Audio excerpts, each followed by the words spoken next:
की पारिस्थितिकी, ठीक है, इस पर अध्ययन करते हैं। अंग्रेजी में इसको इकोलॉजी बोलते हैं। इकोलॉजी शब्द का सबसे पहले इस्तेमाल अर्नस्ट हैक्कल ने किया था 1866 में अपनी पुस्तक general morphology of organisms. General morphology of organisms जो अपनी किताब है, अपनी पुस्तक में सबसे पहले इकोलॉजी शब्द का इस्तेमाल किए थे। अब इकोलॉजी होता है वातावरण और जीव समुदाय, वातावरण और जीव समुदाय के जो संबंध होता है उसका जो अध्ययन होता है उसको इकोलॉजी बोलते हैं। इकोलॉजी का जो कुछ नियम है वो बैरी कोमोनर ने तैयार किया था, ठीक है। अब इसके बाद जो इकोलॉजी, इसके बाद हम लोग जैव विविधता को देखते हैं। जैव विविधता किसको कहते हैं? जो हर बहुत सारी विविधता होती है। किसी भी आप पर्यावरण के किसी भी क्षेत्र में आप देखिएगा तो बहुत सारा विविधता होगा। पेड़ है, पशु है, नल है, ये पानी है, पानी में पाए जाने वाले कुछ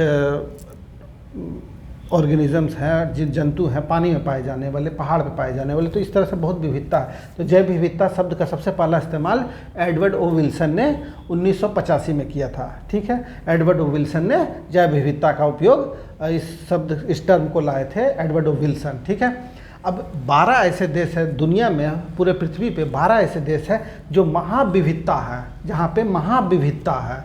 12 देश हैं, 12 देश में महाविविधता है। ये देश हैं Mexico, Colombia, Ecuador, Peru, Brazil, Congo, Madagascar, China, Bharat, Malaysia, Indonesia, Australia, ठीक है।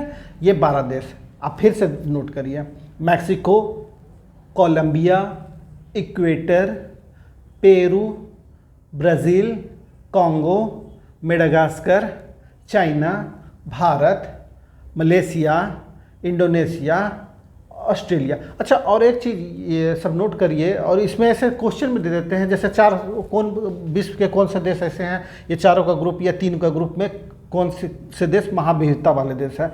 अब इंडोनेशिया दिया, ऑस्ट्रेलिया दिया, तीसरा दे दिया पाकिस्तान, दूसरा ऑप्शन लगा दिया चाइना दिया, भारत दिया, तीसरा ऑप्शन दे दिया सऊदी अरबिया। अब जब इसमें सी ऑप्शन दे दिया मैक्सिको, कोलंबिया, भारत, तो आपको ये टिक करना है। इसी तरह के क्वेश्चन आते हैं, ठीक है। और जो लोग सब्सक्राइब नहीं किए हैं उसको सब्सक्राइब कर लीजिए ताकि आने वाले वीडियो ज़रूर मिले। और अंत तक देखिए, धीरे धीरे सुनिए, 2 बार 3 बार इसको सुनिए, ये आपको धीरे धीरे याद करा देगा। ये इस वीडियो से मैं चाहता हूँ आप लोग को पूरा याद हो जाए, जो कि आने वाले समय में आपको इस चीज़ का भरपूर लाभ हो, ठीक है, इसका लाभ हो। 2-3 बार सुनिए, अंत तक देखिए और सब्सक्राइब जरूर करिए, ठीक है।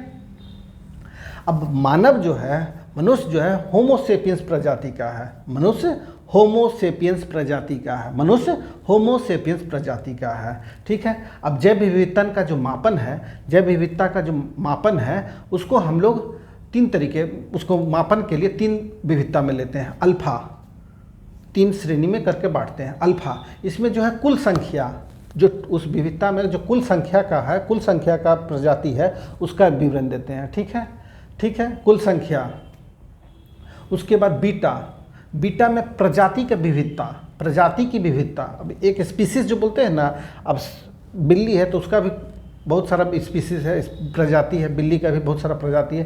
तो अब प्रजाति में विविधता जो मेंटेन करेंगे, मापन देखेंगे, उसको बोलते हैं बीटा, ठीक है। और गामा में विविध प्रजाति, अलग अलग प्रजाति के अंतर संबंध, आपस में क्या संबंध है उनके बीच में, तो ये गामा में इसका अध्ययन करेंगे, ठीक है।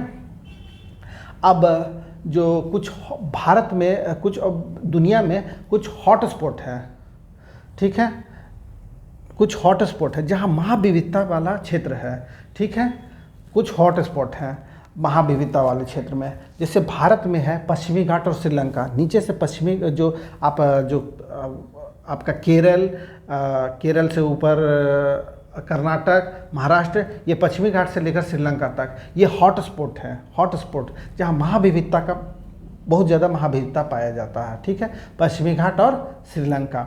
दूसरा हो गया पूर्वी हिमालय में जो भूटान का एरिया, भूटान, नेपाल और भारत का एरिया, पूर्वी हिमालय का पूर्व साइड, ठीक है, जो भूटान, नेपाल और इंडिया का जो पार्ट है वो, उसमें महाविविधता का एक हॉट स्पॉट है। तीसरा हो गया इंडो बर्मा, इसमें भारत नीचे का पीछे साइड एकदम नीचे चले जाइए पूरब की तरफ, भारत, म्यांमार, चीन का यूनान क्षेत्र, कंबोडिया, वियतनाम, थाईलैंड, ठीक है। ये एरिया को एक इंडो बर्मा हॉट स्पॉट कहते हैं, ठीक है। चौथा हो गया सूडालैंड। सूडालैंड में इंडो मलाया क्षेत्र, मलाया क्षेत्र मतलब नीचे एकदम साउथ ईस्ट एशिया में, दक्षिण पूर्व एशिया में, जो आपका इंडोनेशिया, मलेशिया, थाईलैंड, भारत का अंडमान निकोबार वाला एरिया, ये सब आपका ये सूडालैंड हॉटस्पॉट है, ठीक है। ऐसे 36 हॉटस्पॉट हैं, ठीक है। 36 हॉटस्पॉट है जहाँ करीब करीब 50% पौधे, दुनिया में पाए जाने वाले प्रजाति के 50% जो पौधे हैं इसी 36 हॉटस्पॉट में है, और 43% प्रजाति ये दुनिया के 36 हॉटस्पॉट में पाए जाते हैं। अब जो संरक्षण है, जो इसको हम लोग संरक्षण कर रहे हैं, इसका संरक्षण करना है, तो इसका जो है संरक्षण के लिए 2 तरीका होता है।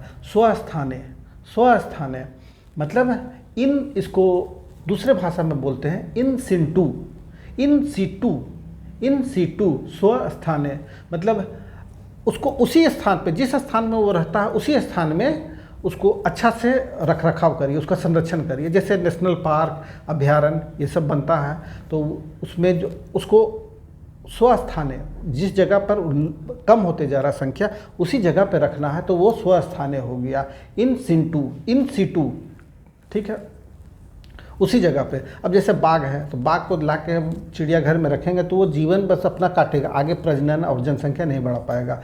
अगर उसको ला के, जैसे पेड़ पौधा कोई है, उसको ला के उस जगह पे, उसी माहौल पे, उसी तरह का मिट्टी को ला के कहीं और रख देते हैं, बॉटनिकल गार्डन जैसे बनाते हैं, तो वहाँ सुरक्षित रख के उस तरह का जो प्रजाति है ख़त्म होते वाला पेड़ पौधा है उसको ला के रखते हैं, वहाँ से उठा के हम दूसरे जगह पे ट्रांसफ़र कर दिए संरक्षण के लिए, कि अभी धीरे धीरे इसका फल हो, बीज हो, आगे पेड़ और बढ़े। तो इसको बोलते हैं ब्रहस्थाने। ये ब्रहस्थाने, इसको बोलते हैं एक्स सीटू ब्रहस्थाने, ठीक है। जैसे बॉटनिकल गार्डन, बहुत सारा बॉटनिकल गार्डन है, पेड़ पौधा को लाके ये रख दिया। नंदनकानन भी इस बाघ के लिए है, सफ़ेद बाघ के लिए नंदनकानन है, उड़ीसा में नंदनकानन है, ठीक है। भारत सरकार जो है वन सुरक्षा अधिनियम 1972 में लाई थी, वन सुरक्षा अधिनियम 1972 में लाई थी, और पर्यावरण के लिए, उसका उत्थान के लिए वर्ल्ड जो है एक आपका मीटिंग सम्मेलन हुआ था रियो डी जेनेरो में, ठीक है, रियो डी जेनेरो में 1992 में मीटिंग हुआ था। यहाँ पर 155 देश ने हिस्सा लिया था। उसके बाद जोहान्सबर्ग में 2002 में सम्मेलन हुआ, उसमें 190 देश ने भाग लिया, और 2010 तक का ये शपथ लिए थे कि अपना देश में, अपने अपने देश में हम लोग किस तरीके से ये जो विविधता है, जैव विविधता है, और इसको जो बनाए के पर्यावरण को बनाए रखें और अच्छे ढंग से बनाए रखें और उसका गिरने ना दें, ठीक है। तो ये पर्यावरण का कुछ हल हो गया। इसके बाद हम लोग पर्यावरण को अब संरक्षण देने के लिए राष्ट्रीय पार्क, नेशनल पार्क, अभ्यारण्य ये सब तैयार किया, तो फिर हम लोग इस पे भी आगे चर्चा करेंगे, ठीक है। ये जैव विविधता को बनाए रखने के लिए क्या क्या उपाय हैं, क्या क्या उपाय सरकार ने किया, अलग अलग देशों के सरकार ने क्या क्या उपाय किए हैं, ठीक है।